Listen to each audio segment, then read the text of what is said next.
Zabunga 360 inMotion presents choice cuts.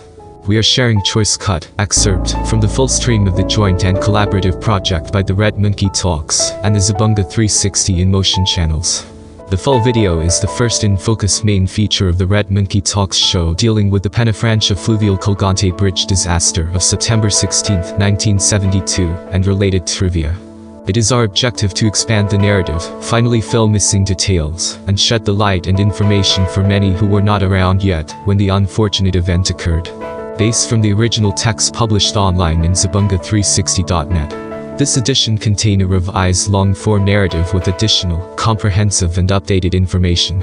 From the script by Japadupi under the direction and technical supervision of Danton Pascual. Subscribe to our channels, like our content, leave a comment, and ring the notification bell to get timely updates. When you like and share our content, you help increase the visibility and distribution of our posts. Your support will also contribute in a huge way to the awareness for others who could learn a thing or two from our content. Now, for our choice cut presentation here.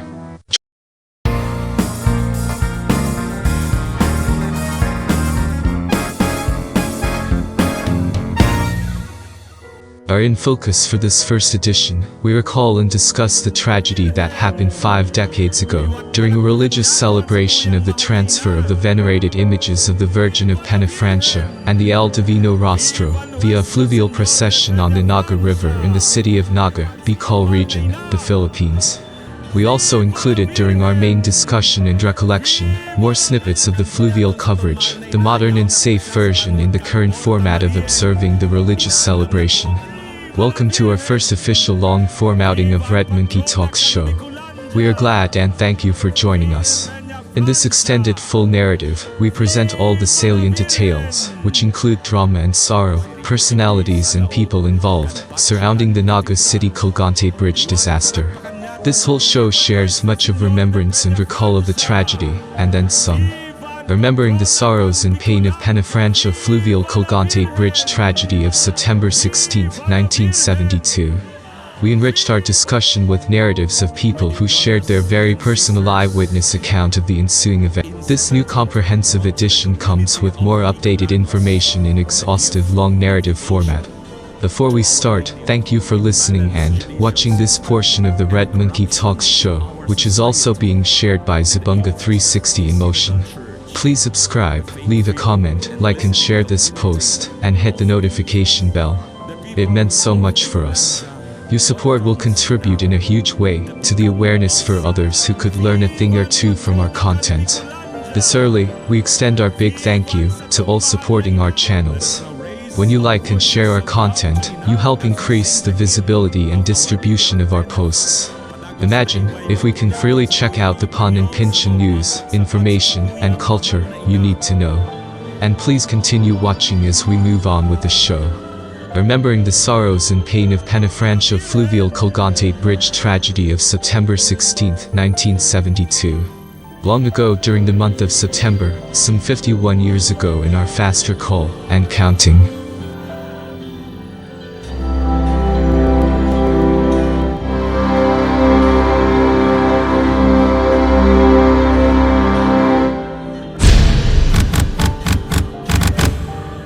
Remembering the sorrows and pain of Peñafrancia Fluvial Colgante Bridge tragedy of September 16, 1972. Long ago during the month of September, some 51 years ago in our fast recall, and counting. Many onlookers cried. Overwhelmed by the horrific scene, others threw up in the shadows of a black sky. Many of the recovered bodies were lined up on the paved streets surrounding the disaster area. The unclaimed were wrapped or covered in newspapers or brown craft papers. Later, bodies were placed in hastily made, improvised, rough, unsanded wooden boxes. An eyewitness account claimed that some victims were immediately rushed to the Colegio de Santa Isabel and other nearby hospitals for treatment. Bodies of the deceased were laid on the riverbanks waiting to be identified or brought to the mortuary, with Father Alfonso Grajeda blessing each with holy oils. So, going back now to the tragedy of Colgante. That is the advantage of an old man. I was there when it happened. Okay. I was still assigned in Norte. I came here October. This happened 72, September. Yes. Okay, I came usually for the fiesta. And as soon as we heard about this, we were just near the cathedral, our home. I rushed to the Colgante and saw the people falling into the Yeah. river and the boats going down and half of the bridge going down like that. And people were dying. One thing I could do, and I think it made me very happy, I was giving the general absolution to people. Sige lang, I was giving the general absolution for all the people falling down into the river. And I can't imagine, perhaps I saved, with the help already, I saved a lot of people before they forgot their breath or their life. And that is the beautiful thing I experienced then. And then I saw these people who did not have any training, dumping the people into jeeps, without applying the first aid.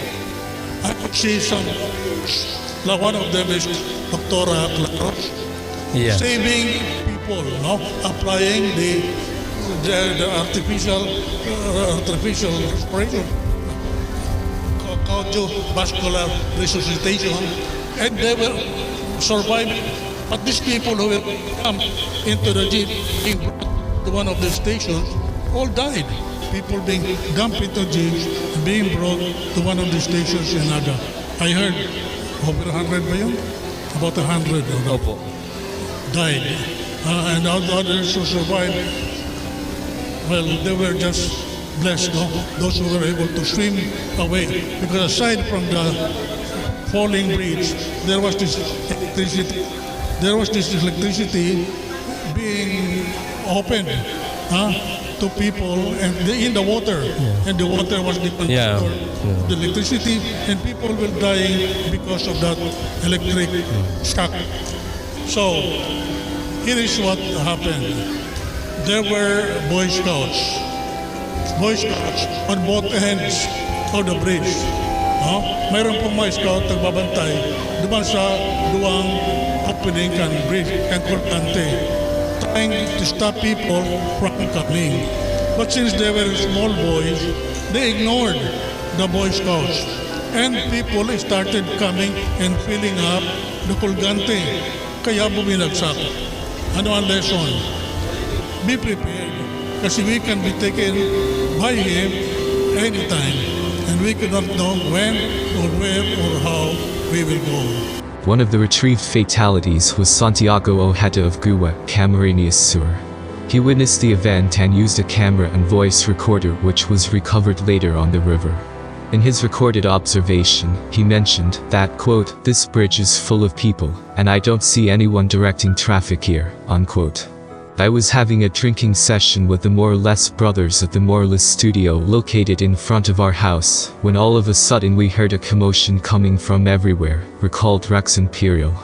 After hearing that the Colgante Bridge had collapsed, my co-drinkers got worried and told me that their father was at the bridge taking pictures. They immediately got up and rushed to the scene. I was about to go with them, but I was too drunk to do so. So I opted to stay behind and drink some coffee to make me sober. I listened to the radio and was able to monitor what was happening at the bridge. It was then that I learned that many died at the incident. After waiting for about an hour or so, we saw Mang Edong, the father of the Morales brothers, arrived at the house, all wet. He had some bruises on his arms and face, but he looked alright. I also saw his professional camera strapped at his side all wet and slightly damaged. Obviously, he was one of the victims, but fortunately he survived, Imperial noted. Mang Edong narrated to us how he survived. Imperial continued, by holding on a beam as the bridge collapsed underneath him. According to him, the people who died either drowned or got crushed from the falling debris. I remembered that the bridge was made of lumber. We were all glad that Mang Edong was safe, Rex ended his narrative. According to Noor, Mila was my kababane. We lived in the same town. We, Larry and me, and some staff of FBN, went to Del Carmen.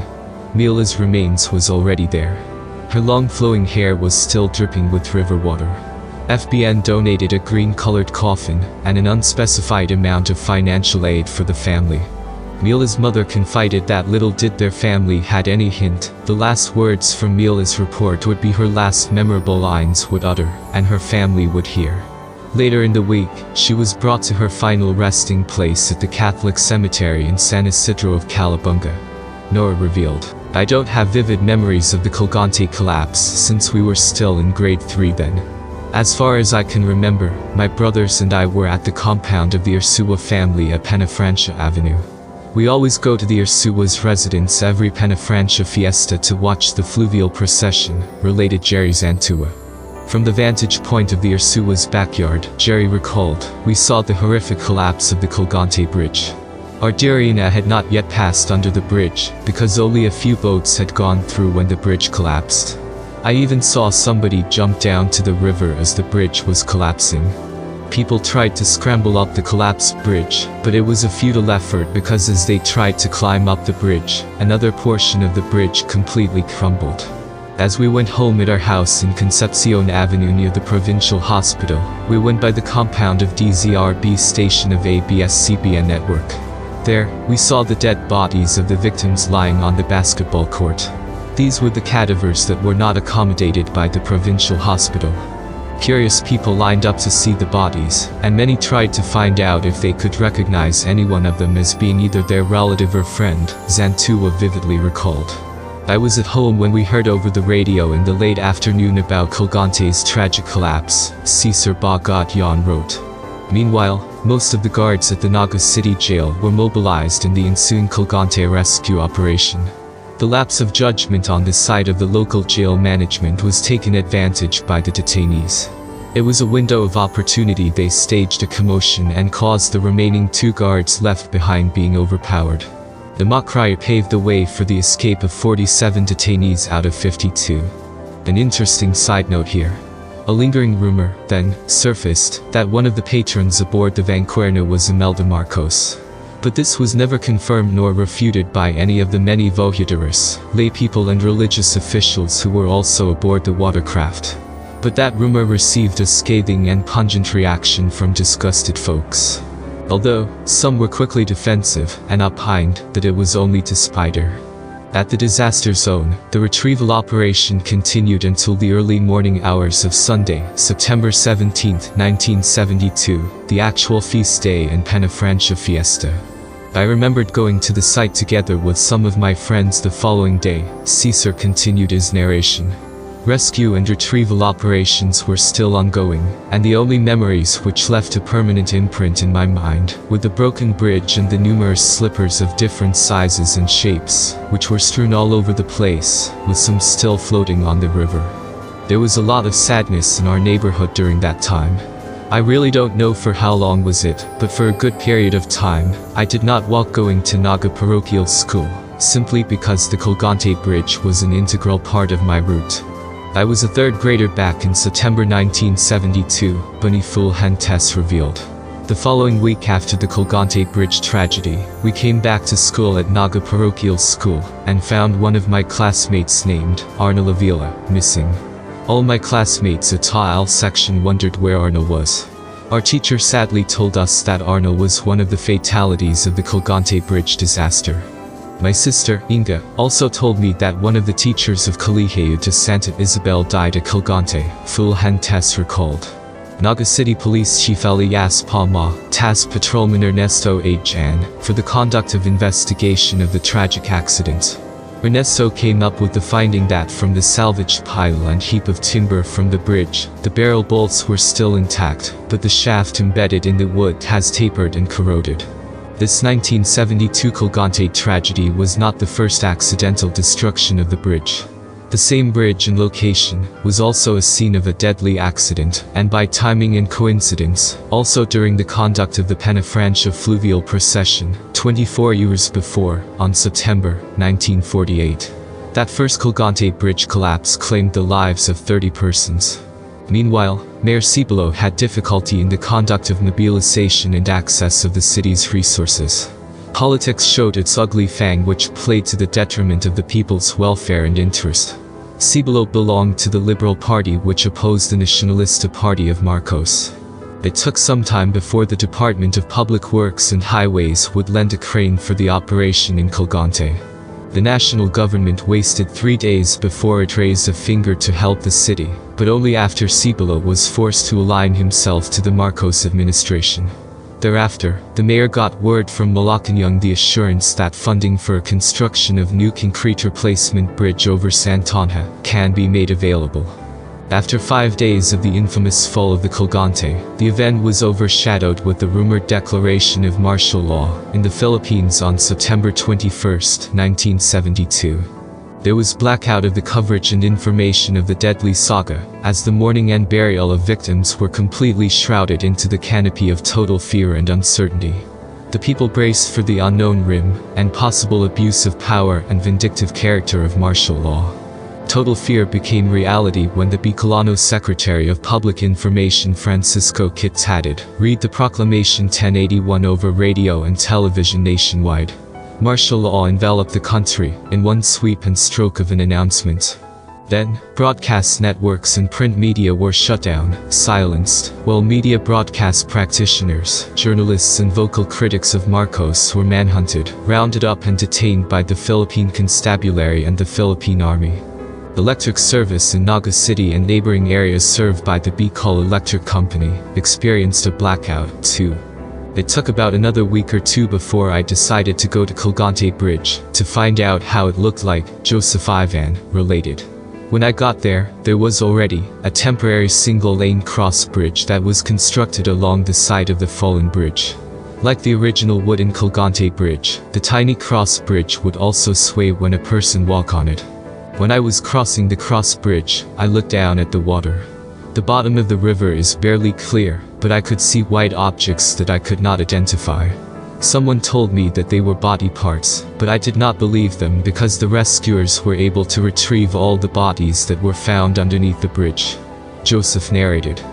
Well, it was widely believed and claimed by some that as much as 138 or 140 people perished in the hapless tragedy. No one has come out with factual listing or documents supporting the assumption, not even from the media or government.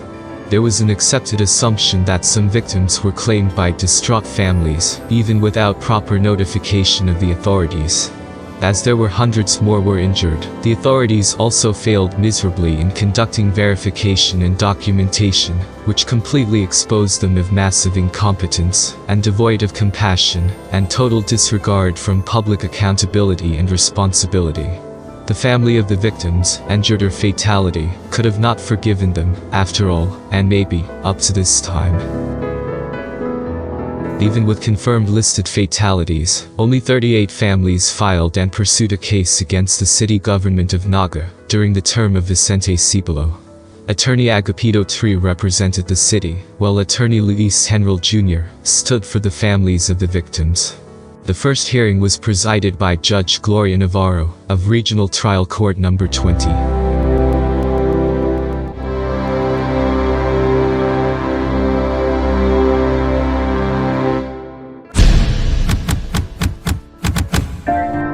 You have just watched a choice cut excerpt from the first in focus main feature of the Red Monkey Talks show, dealing with the Peñafrancia Fluvial Colgante Bridge disaster of September 16, 1972, and related trivia. From the joint and collaborative project by the RMT and the Zabunga 360 inMotion channels. Based from the original text published online in zabunga360.net.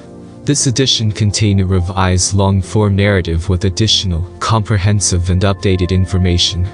From the script by Japadupi under the direction and technical supervision of Danton Pascual. Subscribe to our channels, like our content, leave a comment, and ring the notification bell to get timely updates. When you like and share our content, you help increase the visibility and distribution of our posts. Your support will also contribute in a huge way to the awareness for others who could learn a thing or two from our content. Thanks for watching.